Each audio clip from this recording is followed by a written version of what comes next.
louvarmos ao seu nome, meditarmos na sua santa palavra também. Abra, portanto, a sua Bíblia no livro de Números, no capítulo 21. Nós vamos, nessa noite, ler e meditar na palavra do Senhor. No capítulo 21 de Números, dos versos 4 ao 9.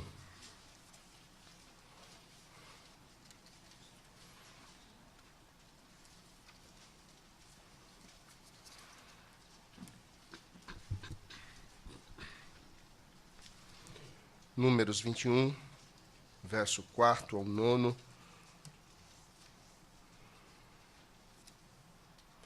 Nos diz assim a palavra do Senhor. Então partiram do Monte Or, pelo caminho do Mar Vermelho, a rodear a terra de Edom. Porém o povo se tornou impaciente no caminho. E o povo falou contra Deus e contra Moisés: Por que nos fizeste subir do Egito para que morramos neste deserto, onde não há pão nem água? E a nossa alma tem fastio desse pão vil. Então o Senhor mandou entre o povo serpentes abrasadoras que mordiam o povo, e morreram muitos do povo de Israel. Veio o povo a Moisés e disse: Havemos pecado porque temos falado contra o Senhor e contra ti. Ora ao Senhor, que tire de nós as serpentes. Então Moisés orou pelo povo. E disse o Senhor a Moisés: Faze uma serpente abrasadora, põe-na sobre uma haste, e será que todo mordido que a mirar viverá. Fez Moisés uma serpente de bronze, e a pôs sobre uma haste. Sendo alguém mordido por alguma serpente, se olhava para a de bronze e sarava. Amém. Vamos orar mais uma vez. Senhor, nós louvamos o teu nome, com o teu povo reunido. Nós adoramos ao Senhor pela salvação, por tua providência, por tua bondade, Senhor. E suplicamos nessa noite que o Senhor nos fale ao coração pelo poder do teu Espírito, aplicando a tua palavra a cada um de nós, a fim de que vivamos consoante a tua lei, sejamos obedientes à tua voz e na tua palavra tenhamos vida. Nós louvamos ao Senhor, porque com liberdade podemos meditar nas Escrituras, podemos nos reunir para te louvar. E te pedimos que nessa noite, pois, o Senhor nos alimente, nos instrua, o Senhor nos conforte, o Senhor também nos confronte, a que vivamos segundo a tua voz, segundo a tua palavra. Em nome do Senhor Jesus. Amém. No mês de janeiro, no início do ano, minha filha se deparou com esse texto. E, ao ler esse texto, ela veio conversar comigo, perguntando do significado dele. Serpente sendo estendida numa haste, num poste. E eu expliquei a ela, e após terminar a explicação, ela olhou para mim e disse: Mas, papai, isso é muito importante, e você nunca pregou nesse texto, você precisa pregar nesse texto. Eu disse: Filha, muito bem, mas você não é o Espírito Santo, então vamos aguardar o momento certo de pregar esse sermão, de preparar esse sermão para entregá-lo na igreja. Eu preguei esse sermão algumas semanas atrás, na igreja de Boa Viagem, e você pode imaginar o brilho nos olhos dela. Quando eu abri o texto, não disse, abri Números, e quando ela se deparou com o texto, ela de lá olhou e fez assim. Bom, esse é um dos textos que muitos se deparam e enchem o coração de dúvidas acerca do que o Senhor tem para dizer.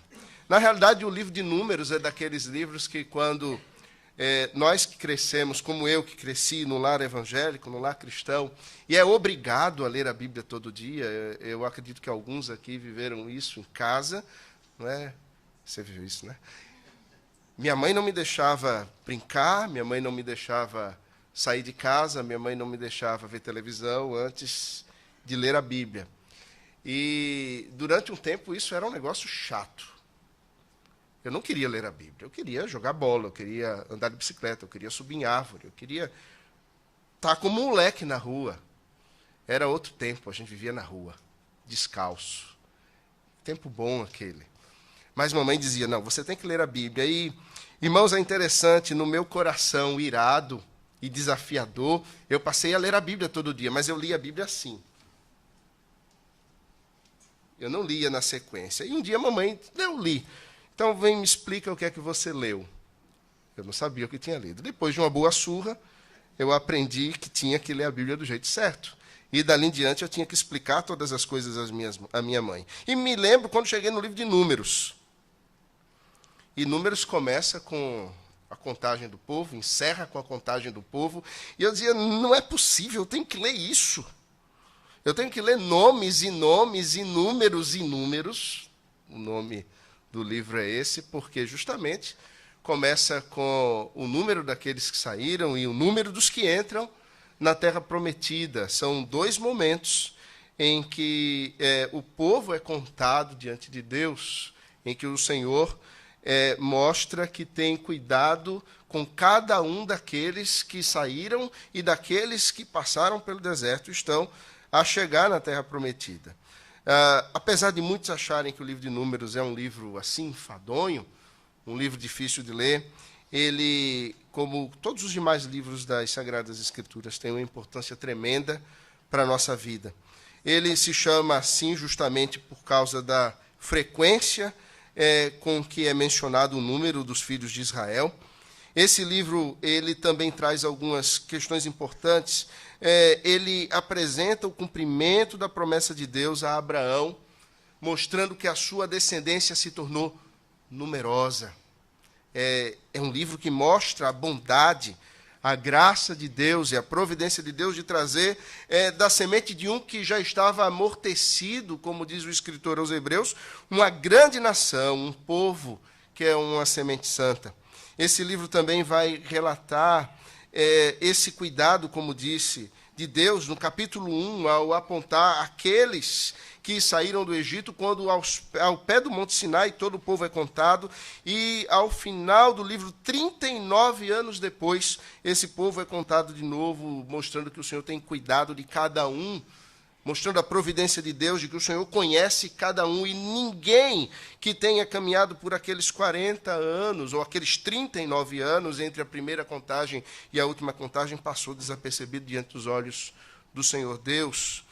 Esse livro ele vai apresentar não apenas números, mas ele vai mostrar o número daqueles, porque o Senhor os conhece todos, a cada um destes seus filhos, mas esse livro também apresenta histórias, acontecimentos, apresenta a lei de Deus, a revelação da sua vontade para aquele povo que agora numerosamente caminhava no deserto rumo a Canaã, a terra que o Senhor havia prometido a seus pais.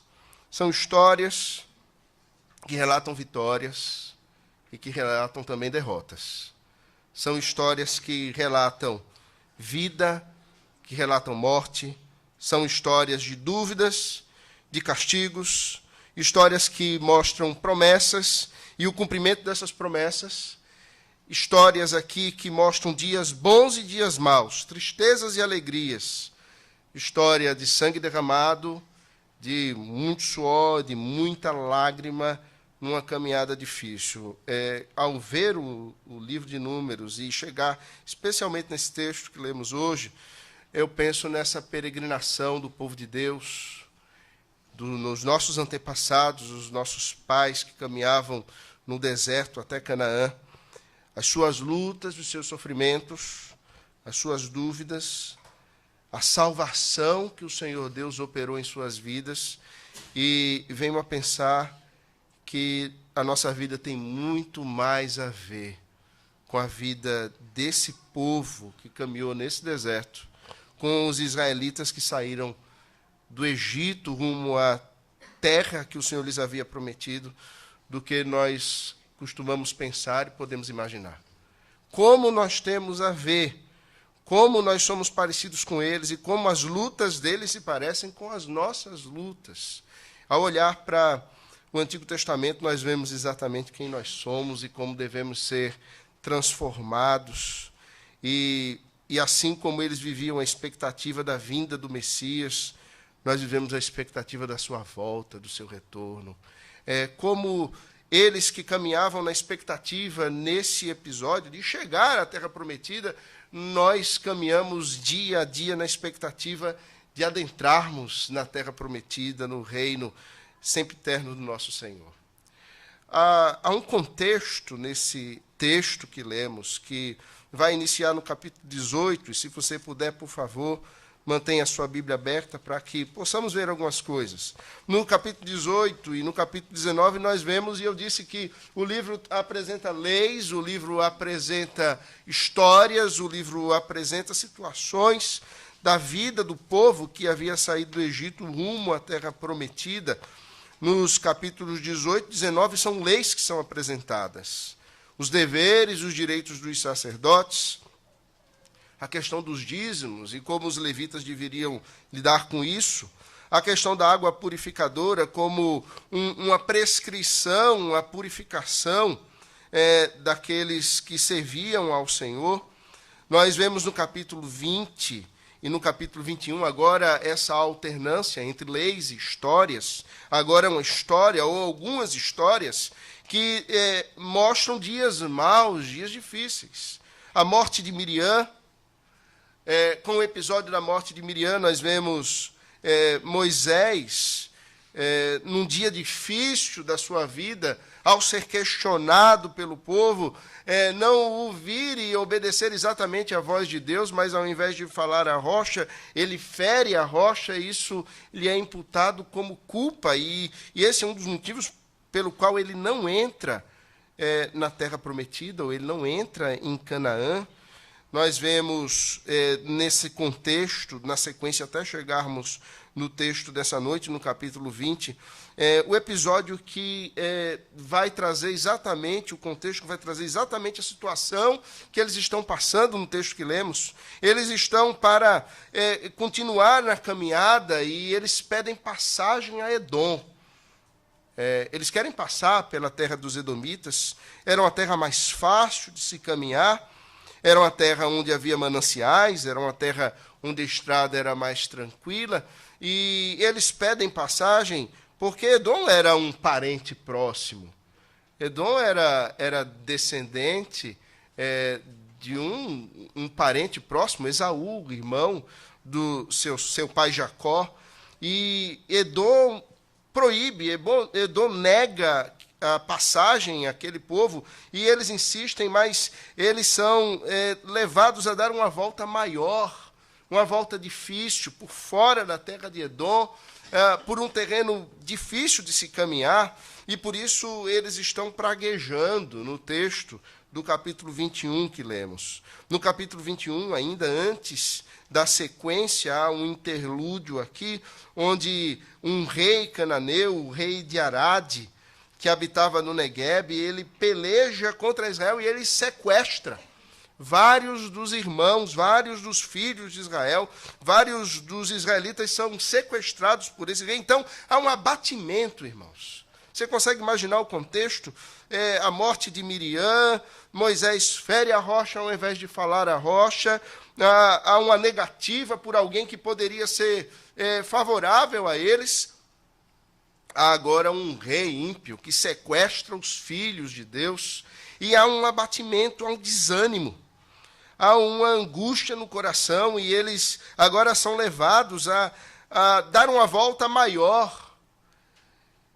Naquele contexto todo, andando pelo caminho, o texto diz que esse povo se torna impaciente no caminho. Se você olhar para o texto sagrado, o verso 4, o primeiro verso que lemos nesse texto do capítulo 21, diz isso, que eles partem do Monte Or, e eles vão pelo caminho do Mar Vermelho, e vão rodeando a terra de Edom, justamente rodeando porque foram proibidos de entrar nela. Você vê que ali já existia aquela questão de diplomacia, não é? Já existia um Itamaraty, um embrião dele, presbítero, aqui. Alguém foi enviado lá a Edom, e parece que naquela mesa, assim como Nações Unidas não serve para nada hoje, não servia para nada naquela época também. E eles não chegaram a um consenso, de maneira que precisaram, para não ter um conflito, já depois de um abatimento, de ter perdido alguns irmãos, eles precisam dar a volta. E o texto diz que, ao dar essa volta, ao rodear a terra de Edom pelo Mar Vermelho, o povo se torna impaciente. impaciente no caminho. Enquanto eles estão caminhando, eles não param. A jornada continua, eles continuam andando, eles continuam trilhando, eles continuam indo na sequência daquilo que deve acontecer, mas eles são levados, tomados por uma impaciência. A fadiga de Israel se torna algo visível naquela marcha ao redor da terra de Edom. Uma outra versão das Sagradas Escrituras, uma outra tradução vai dizer, no lugar da impaciência que toma, que arrebata aquele povo, diz que a sua alma angustiou-se no caminho. A impaciência tem o poder de levar à angústia, de trazer um sentimento ruim, um sentimento de derrota, um sentimento de desprazer. E naquela impaciência, eles falam contra Deus e falam contra o profeta de Deus também. Não é à toa que paciência é algo que os servos do Senhor devem cultivar. Não é à toa que paciência, não é à toa que alegria no Senhor é algo que o Espírito Santo de Deus trabalha constantemente no nosso coração. Eu não sei exatamente como era o caminho. Talvez o caminho fosse difícil, talvez o caminho fosse irregular, talvez o caminho fosse feio e sujo. Talvez eles tivessem motivos para estarem, humanamente falando, irritados, angustiados, impacientes. Mas eles eram impacientes, irmãos, não porque o caminho era difícil, mas porque aqueles que têm um espírito irritadiço e descontente sempre encontrarão, de uma forma ou de outra forma, alguma coisa, algum motivo que os deixe desconfortáveis. Essa é uma questão do coração, não é uma questão exterior. O que nos traz impaciência, o que nos traz angústia, não é o que está externo a nós, mas é aonde o nosso coração está depositado. É onde a nossa alma se refugia, é onde nós enchemos o nosso coração, é onde nós nos alimentamos, aonde nós nos reabastecemos, é para onde nós olhamos. Se olharmos para o caminho e para as dificuldades que muitas vezes nos abatem nesse caminho, se olharmos para aqueles que deveriam ser-nos favoráveis e não são, se olharmos para as circunstâncias que muitas vezes arrebatam irmãos nossos, nós nos tornaremos impacientes, irritadiços e angustiados, pois o caminho nessa vida é irregular. Nós vivemos num mundo quebrado. Nós vivemos num mundo quebrado pelo pecado, manchado pelo pecado, e não há uma alma que caminhe neste mundo, exceto o Senhor Jesus, o segundo Adão, o verdadeiro homem, que não seja manchado pela queda neste mundo. E justamente por vivermos essa situação, é que as pessoas, elas não são tão favoráveis. Pessoas queridas são arrebatadas, e o caminho se apresenta muitas vezes árduo, difícil. Se tivermos o nosso espírito irritadiço, se tivermos o nosso espírito abastecido naquilo que não é a palavra de Deus, e não olharmos para o lugar certo, irmãos, nós resultaremos angustiados e impacientes na vida. Você já encontrou crentes assim? Ou melhor, você já se viu nessa situação? Angustiado ou impaciente com a vida? Nós precisamos ter cuidado de nós mesmos, desconfiar de nós mesmos, desconfiar do nosso próprio coração, para designarmos numa conversa com a nossa alma, como conversava o salmista, acerca do abatimento da nossa alma. Por que estás abatida, ó minha alma? Talvez em tempos como o que estamos vivendo, acredito que nessa igreja não, mas na minha igreja há tanta gente abatida que vocês não imaginam. Pessoas em depressão, famílias que estão se desfazendo, há situações mil. Uma igreja que hoje chega lá nos seus 800 membros, a gente não sabe o que fazer Aí alguém diz, são muitos pastores, lá somos 5. Nós 5 somos poucos para tudo que tem que fazer naquela igreja e para todas as circunstâncias que se levantam. Pessoas angustiadas, abatidas. E o nosso papel é o tempo todo dizer, olha para cima. Não perde o foco. Esse é o mundo em que vivemos. Alguém me perguntou recentemente, ou melhor, alguns meses atrás, um irmão querido, um funcionário lá do seminário, pastor, por que nós crentes sofremos? Oh, essa é a pergunta que ninguém nunca fez. Por que sofrem os justos? Jó já fazia essa pergunta. E eu poderia ter respondido muitas coisas, mas eu disse para ele o seguinte, meu irmão, eu penso que nós sofremos aqui, que nós temos lutas aqui, por muitos motivos, mas quero declinar um. Se nós não tivéssemos lutas, se aqui vivêssemos num mar de rosas, se aqui fosse tudo maravilhoso, a gente não ia ansiar pelo céu. Nós não ansiaríamos pela vinda de Jesus. Claro, a vinda de Cristo, a parousia, não é um escapismo. Mas ao pensarmos em Cristo, nós pensamos no seu reino eterno. E pensamos naquele reino de paz e de justiça. Naquele reino em que não haverá dor nem sofrimento, em que não haverá morte, nem choro, nem lágrima. Eu penso que nós vivemos no deserto para almejarmos, ansiarmos, desejarmos estar na terra prometida o mais breve possível.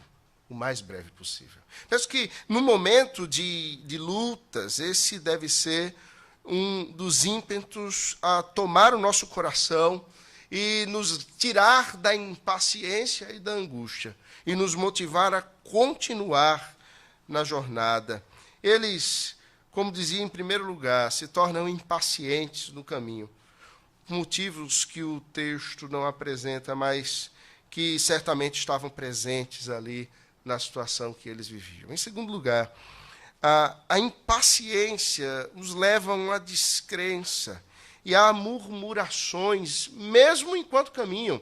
Veja, esse texto não é um texto, irmãos, que fala de ímpios. Não é um texto que fala de um povo que não é igreja. Esse texto fala da igreja. Esse texto fala do povo de Deus, da igreja veterotestamentária, do povo de Israel.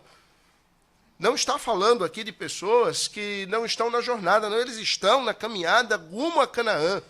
Eles são um povo que foi resgatado pelo Senhor lá do cativeiro do Egito. E fala de nós. É uma palavra que se dirige primariamente à igreja mesmo. E ao abatimento que toma conta, e à descrença, e a murmurações que muitas vezes tomam conta do coração dos santos. Do coração daqueles que foram remidos, daqueles que foram libertos pelo Senhor e estão na caminhada, que estão rumo ao reino do Senhor.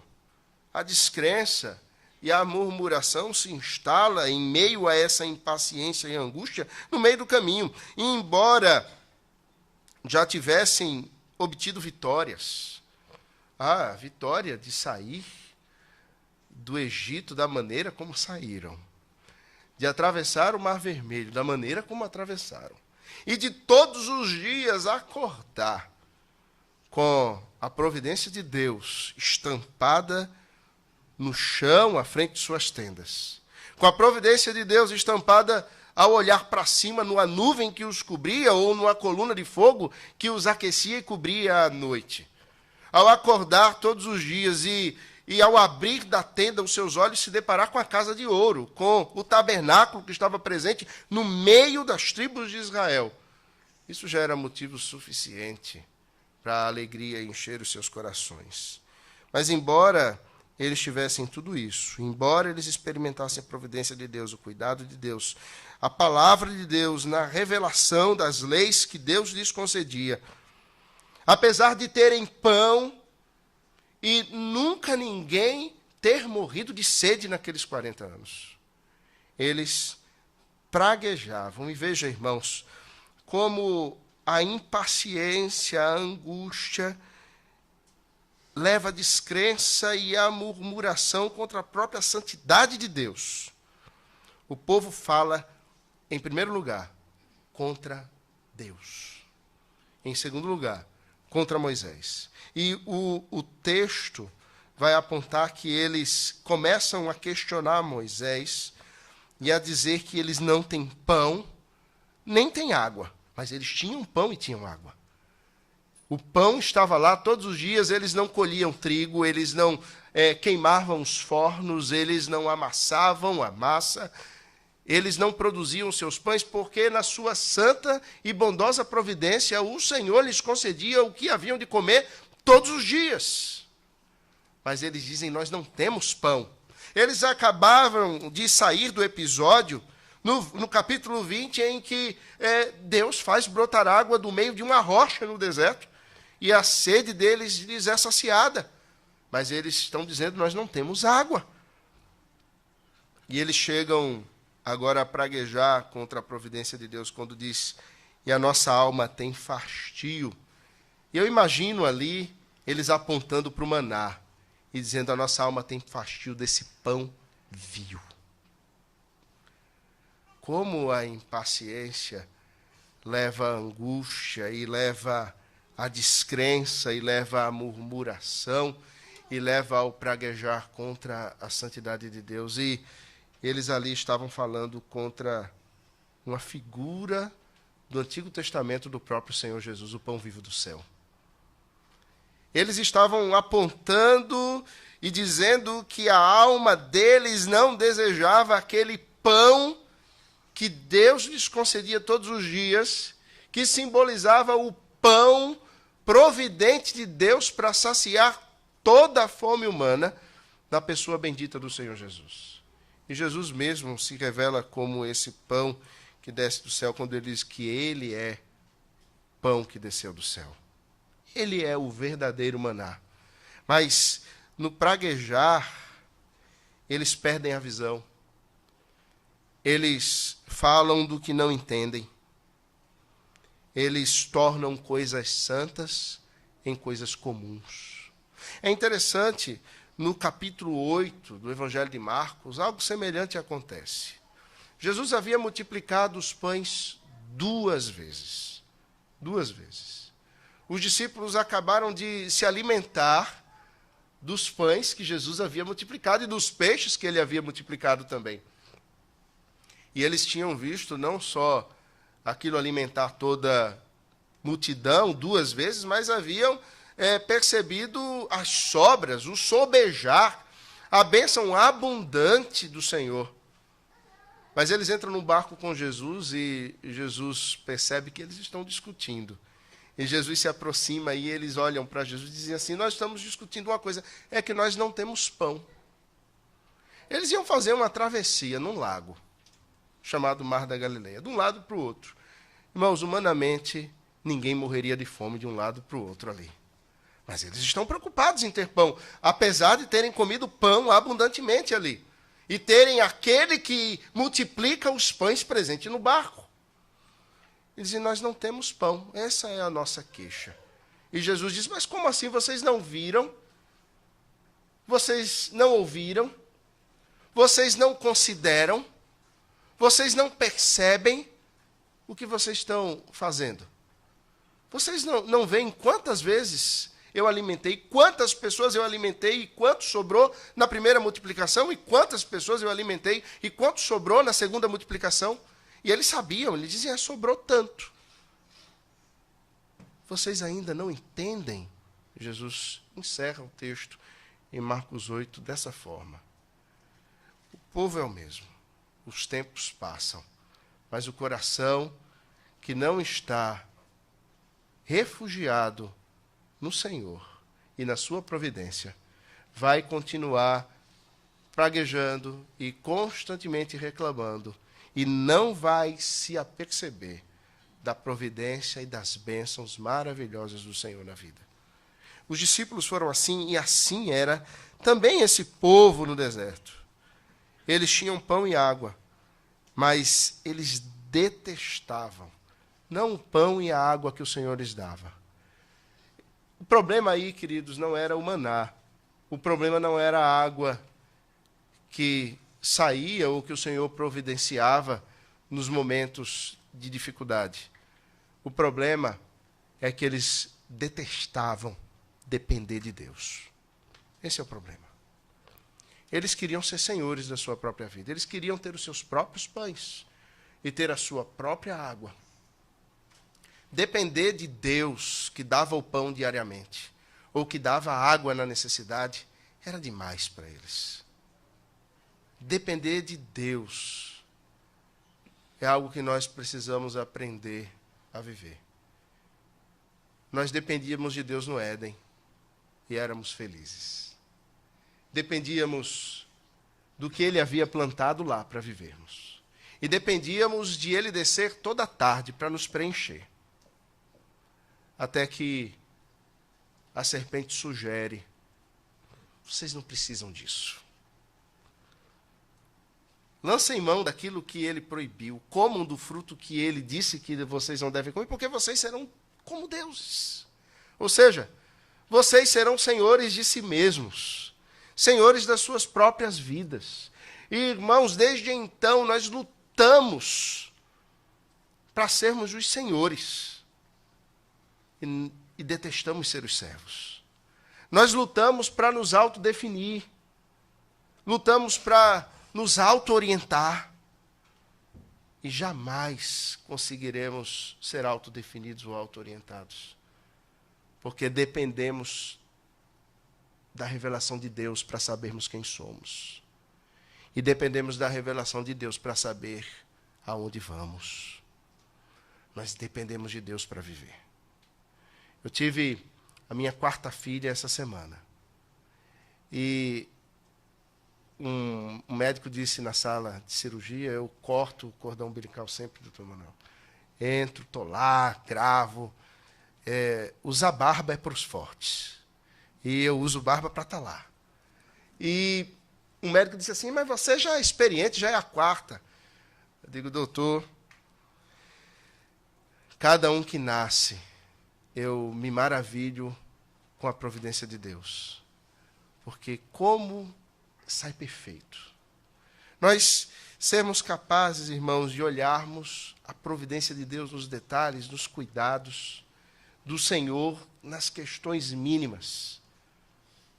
No nascimento dos nossos filhos, no sair de casa e no voltar. Percebermos que Deus tem nos alimentado e Deus tem nos guardado. Nenhum de nós pode se autodefinir ou se auto-orientar. Quando queremos fazer isso, revelamos a idolatria do nosso coração. Lembra do texto de Marcos? Isso é um outro sermão para um outro dia, mas você pode fazer o dever de casa. Faça uma comparação entre Marcos 8, faça uma comparação entre esse texto e entre o texto de Isaías capítulo 6. E depois vá ao Salmo 115. Vê se você encontra alguma relação entre esses textos. Jesus estava dizendo aos seus discípulos que, ao não perceberem que Ele era o pão, a providência de Deus, e quererem pão por si mesmos, eles estavam revelando o coração idólatra deles. Quando aquele povo aponta que Deus não lhes dá água, que Deus não lhes concede pão, eles estão apontando a idolatria do seu coração, idolatria de si mesmos, do seu ego. É possível que estejamos como esse povo na igreja, que sejamos povo que foi retirado do cativeiro, como foi esse povo.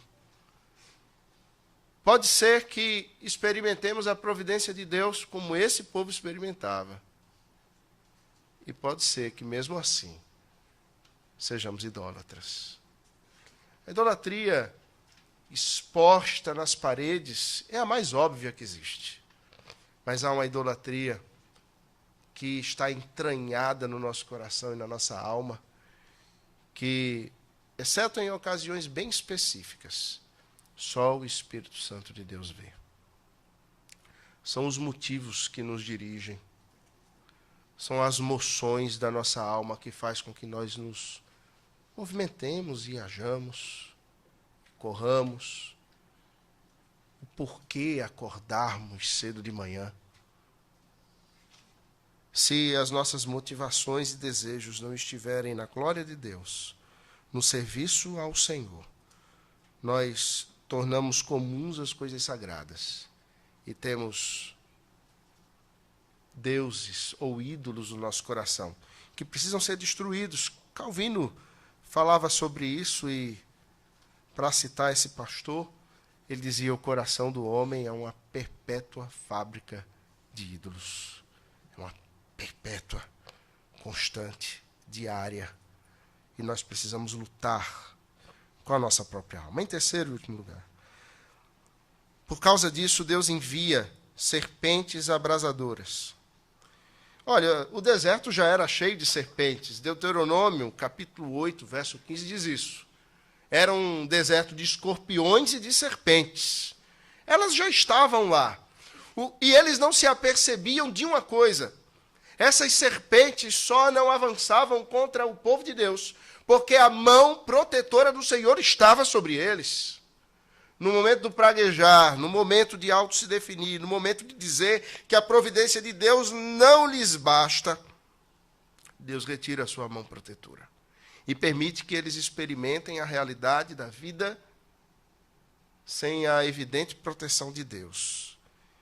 E o resultado é claro e exposto: sofrimento e angústia.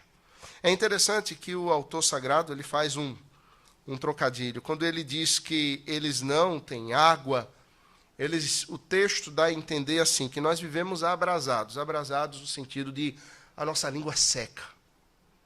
Nós vivemos com ardor na nossa boca, temos um queimor no corpo, porque não temos o alimento que precisamos. E interessante, ele usa o mesmo termo para adjetivar as serpentes que surgem no deserto. Matthew Henry, falando sobre esse texto, ele diz o seguinte: Deus fez o que queriam, escolheu os seus enganos e trouxe os seus temores incrédulos sobre eles. Eles não estavam abrasados. O corpo deles não estava seco como alguém que está em brasas, como eles queriam afirmar. Mas agora as serpentes que vêm sobre eles lhes traz um abrasamento, lhes traz uma angústia abrasadora. Essas serpentes poderiam ser abrasadoras pela sua fúria ou pelo efeito da sua picada, causando febre alta, queimando e trazendo uma sede insaciável. Aquele povo experimenta aquilo que eles diziam que viviam, mas realmente não viviam, porque Deus os protegia e providenciava da sua bênção sobre eles. Isaías vai relatar no capítulo 14, no verso 29, falando sobre essas serpentes, dando a ideia de que elas voavam. Bom, não acredito que eles voavam. Alguns, ao lerem o texto de Isaías 14, têm essa ideia. Alguém já disse que Deus não deu asas às serpentes, né? Talvez elas pulassem sobre eles. Há serpentes que são assim. Elas têm a capacidade de pular metros e atingir a sua vítima. E eu fico imaginando a angústia, a cena daquelas serpentes brotando da terra, pulando sobre eles, abrasadoramente, voando sobre eles, dando a impressão de que caíam como uma praga divina sobre as suas cabeças diretamente dos céus. Mas não, elas não vinham do alto, elas vinham de baixo. Elas vinham da terra e elas os alvejavam. E há um aspecto aqui. As serpentes não são capazes de se autodefinir também. Elas não são capazes de fazer coisa alguma que o Senhor Deus não lhes permita fazer. E ao pularem sobre o povo de Deus, elas estavam sendo instrumento nas mãos de Deus para ensinar aquele povo. E toda a criação, Irmãos, toda a criação se coloca em guerra contra aqueles que estão em guerra contra Deus. Essa é uma resposta simples que um pastor puritano deu há 200 anos atrás a questionamentos modernos que são feitos nos nossos dias e que levam pessoas a produzir heresias. Como, por exemplo, a teologia que vai dizer que Deus se ausentou da terra e deixou os homens ao seu próprio prazer, se orientando e se destinando, e que a terra se autodefine, a teologia do teísmo aberto. Os furacões, os maremotos, os incêndios, tudo faz parte da providência de Deus para trazer o juízo temporário do Senhor sobre a terra. Porque Deus é tão santo e tão puro de olhos que Ele não tolera o mal. E de tempos em tempos, o povo de Deus é arrebatado por situações. A terra é arrebatada por situações. Porque os homens se colocam em guerra contra Deus. E a criação se coloca em guerra contra os homens. Após essa situação aterradora que abate aqueles homens e mulheres no deserto, eles têm a postura que só os santos têm. E a postura que o povo de Deus invariavelmente terá. Eles se arrependem. O ciclo, você percebe que é o mesmo da nossa vida?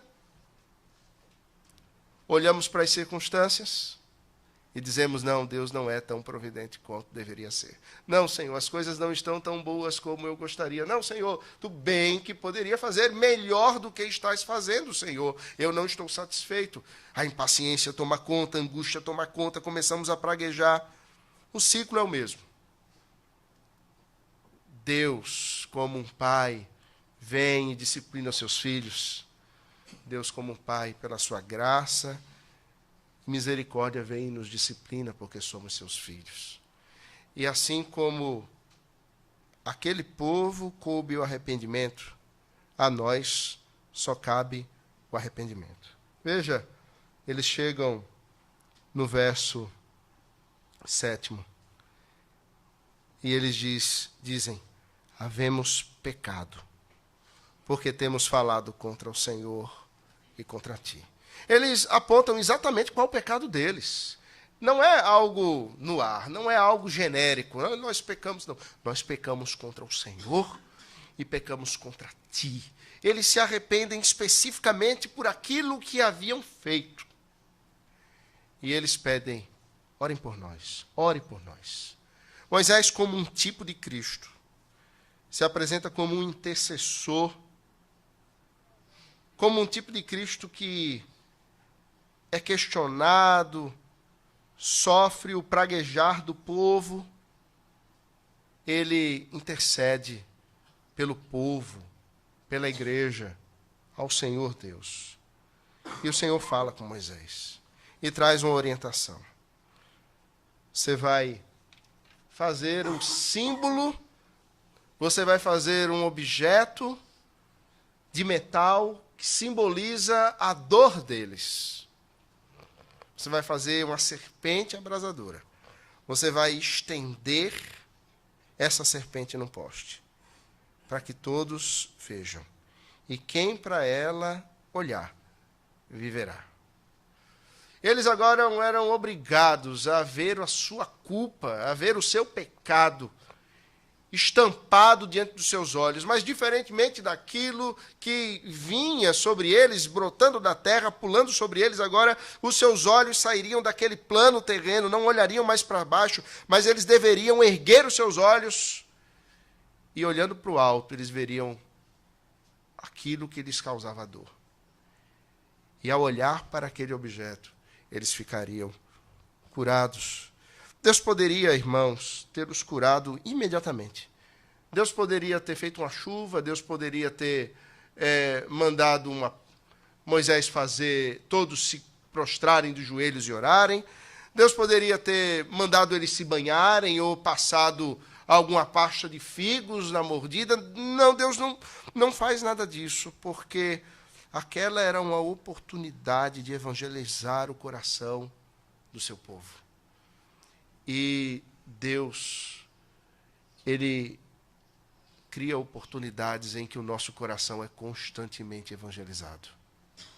Ah, pastor, mas eu já fui evangelizado, eu já conheço o evangelho, mas nós precisamos ser evangelizados constantemente.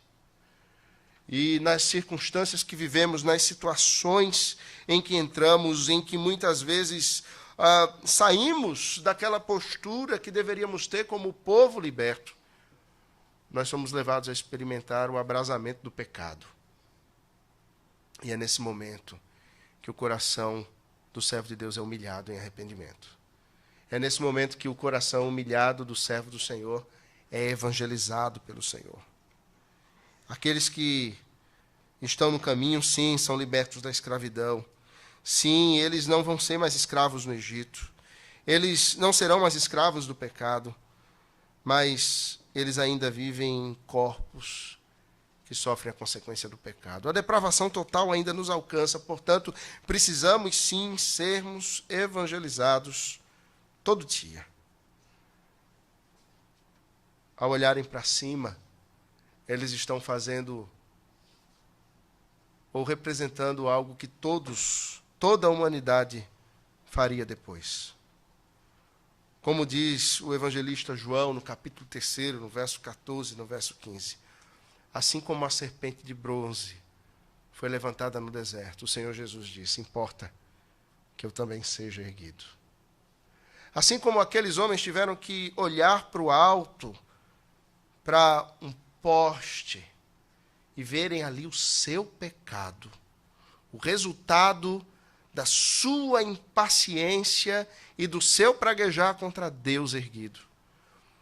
Todos nós devemos erguer os nossos olhos e olhar para aquele que se fez maldito por nós. Olhar para aquele que tomou o nosso lugar e carregou o nosso abrasamento. Olhar para aquele que carregou a nossa culpa, que carregou o nosso nome, que carregou as nossas angústias, as nossas dores, o resultado da nossa inimizade contra Deus em si mesmo. E apenas assim nós seremos curados. O nosso Salvador, ele se identificou com uma serpente maldita, que no passado, no deserto, fora erguida num poste.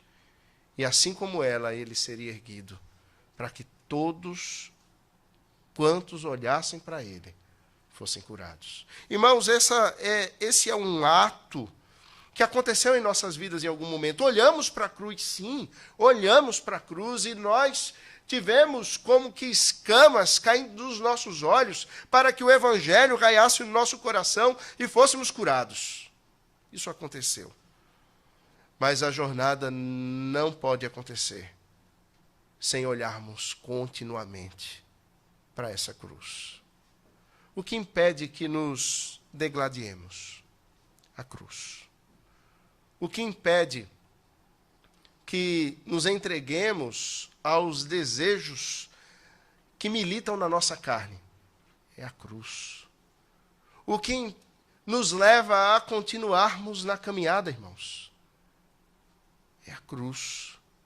É nos lembrarmos que o nosso Senhor foi erguido no poste, no nosso lugar.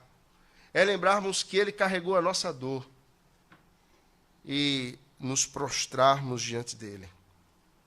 Eu quero chegar ao final e a aplicação, concluindo. E quero pensar com você 3 aspectos. Entre a doença desses indivíduos no deserto e a nossa, nós temos os mesmos elementos. Diabo, o inimigo, é a velha serpente. Uma velha serpente que é ardente. Ela aparece em Apocalipse, no capítulo 12, como um grande dragão vermelho, que quer levar após si aqueles que por ele são enganados. A picada da serpente no deserto é o resultado do pecado. Traz dor e aflição. E traz todos os efeitos de mortandade que o pecado é capaz de trazer. Paulo chama aquilo que o indivíduo, que o inimigo lança contra os crentes, contra os eleitos do Senhor, de dardos inflamados. Ele usa um termo que faz um trocadilho com esse termo de Números, de abrasador. Serpentes que ardem abrasadoras. Paulo vai dizer que nós devemos, em Efésios 6, estar vestidos, estarmos posta sobre nós a armadura que não é nossa, é a armadura de Deus. Mas para nos revestirmos dessa armadura, nós precisamos nos despojar das nossas antigas vestes. Enquanto nós estivermos vestidos com as roupas antigas, enquanto nós estivermos vestidos com os trapos egípcios, enquanto as nossas roupas, o nosso exterior não refletir algo que ocorreu no nosso coração, enquanto nós não nos despojarmos interiormente na nossa alma e exteriormente nas nossas atitudes, nas nossas palavras, nos nossos pensamentos e ações do velho homem e nos revestirmos da palavra de Deus, vivendo de forma condizente com a vida de uma nova criatura, nós estaremos à mercê das serpentes abrasadoras, dos dardos inflamados. E nós sofreremos as consequências do pecado. Por quê? Nós caímos. Por que nós pecamos? Irmãos, hoje é domingo, amanhã é segunda-feira, óbvio.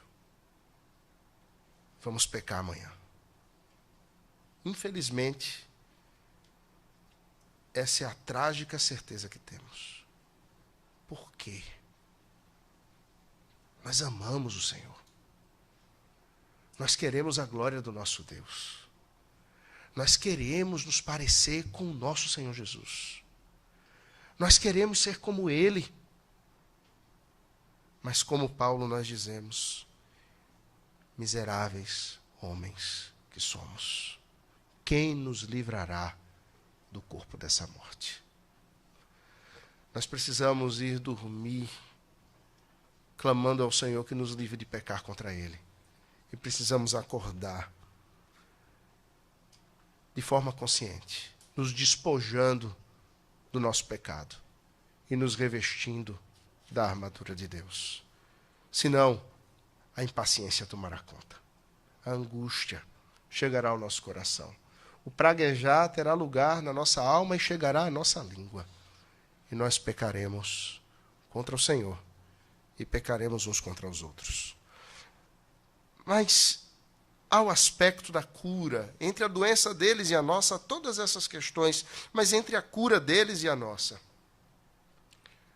Eles não são capazes de se curar, ou não eram capazes de se curar a si mesmos.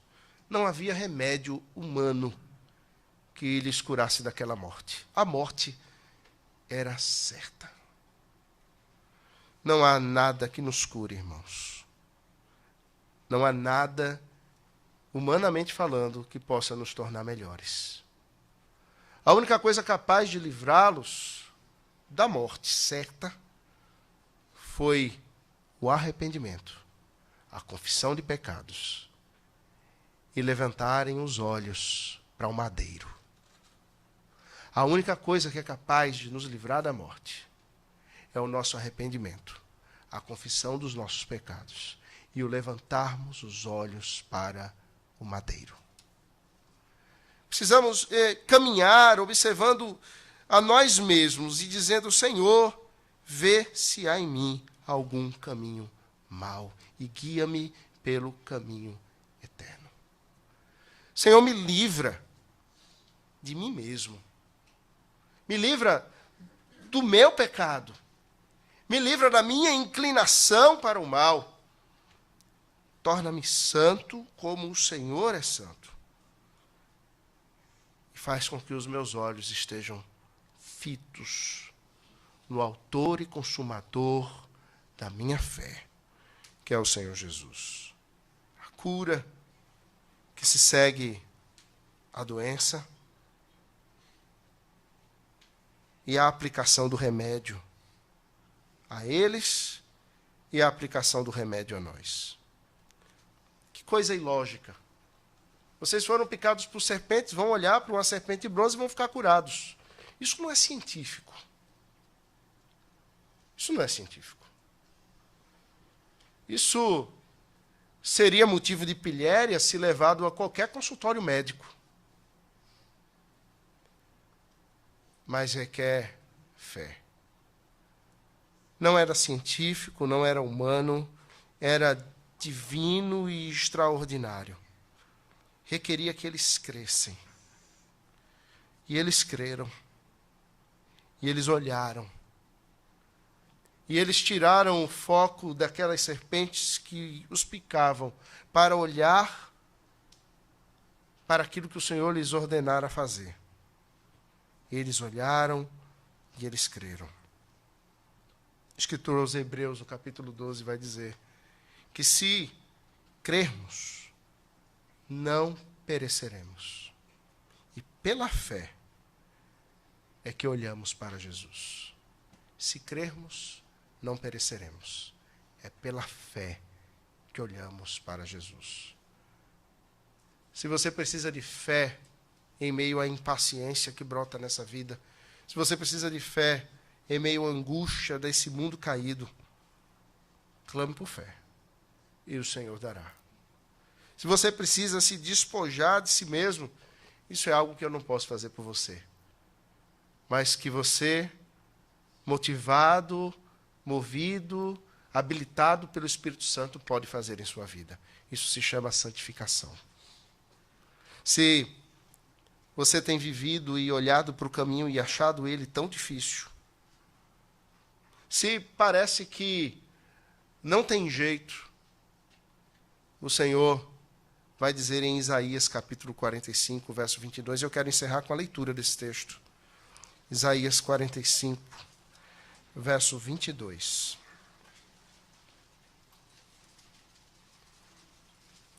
Só há um lugar no mundo de aflição, de impaciência e de morte. Só há um lugar para onde as nossas vidas podem olhar. Só há um a quem devemos olhar. E o Senhor vai dizer no verso 22 de Isaías 45, olhai para mim e sede salvos, vós todos os limites